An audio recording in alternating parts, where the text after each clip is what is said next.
Oke, assalamualaikum warahmatullahi wabarakatuh teman-teman AHT Official Outdoor. Di video kali ini kita akan mempelajari pelajaran biologi kelas 10 kurikulum merdeka. Jadi suara ini sangat mendung teman-teman, tapi nggak apa-apa, kita lanjut.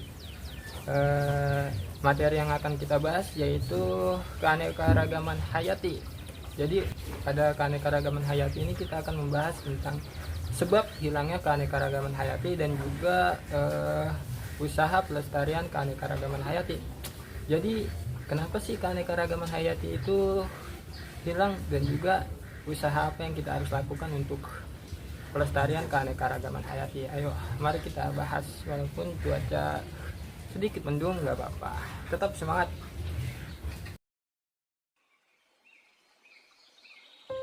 Di menghilangnya keanekaragaman hayati, satu hilangnya habitat. Daftar meraih UNCN International Union for Nature menunjukkan bahwa hilangnya habitat yang diakibatkan manajemen pertanian dan hutan yang tidak berkelanjutan menjadi penyebab terbesar hilangnya keanekaragaman hayati. Bertambahnya jumlah penduduk menyebabkan semakin bertambah pula kebutuhan yang harus dipenuhi. Lahan yang tersedia untuk kehidupan tumbuhan dan hewan semakin sempit karena digunakan untuk tempat tinggal penduduk dibabat untuk digunakan sebagai lahan pertanian atau dijadikan lahan industri. 2. Pencemaran tanah, udara, air. Zat pencemar polutan dapat mencemari lingkungan dan bersifat toksik bagi beberapa organisme. Nitrogen oksida dan sulfur oksida dari kendaraan bermotor jika beraksi dengan air akan membentuk hujan asam yang merusak ekosistem.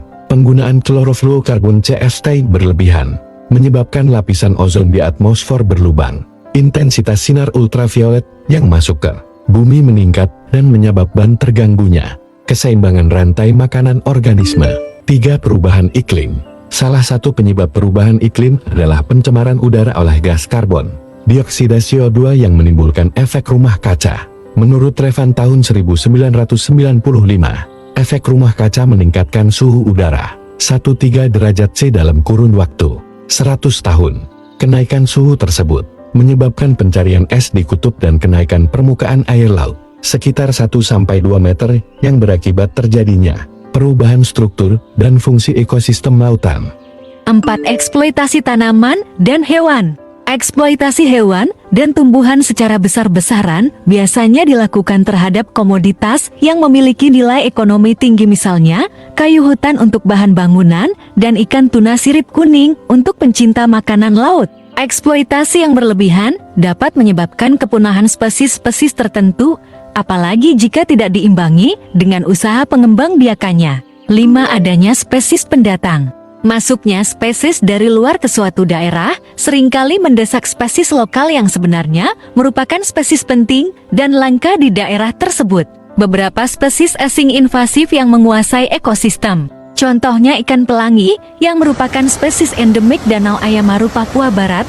Ikan pelangi terancam punah karena dimangsa oleh ikan mas yang menjadi spesies invasif di daerah tersebut.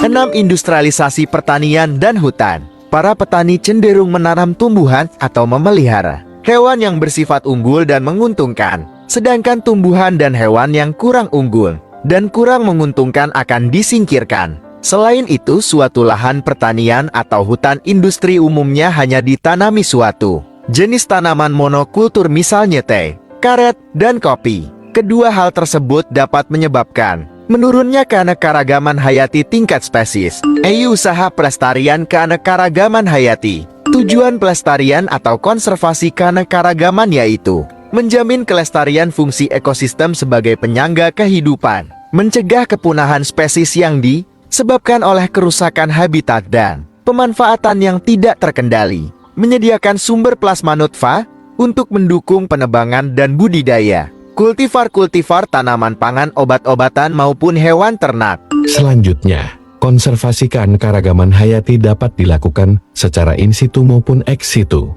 Konservasi in situ dilakukan di dalam habitat aslinya, misalnya mendirikan cagar alam, taman nasional, suaka marga satwa, taman hutan raya, dan taman laut. Sementara itu konservasi ex situ dilakukan di luar habitat aslinya, seperti mendirikan kebun raya, taman safari, kebun koleksi, atau kebun binatang.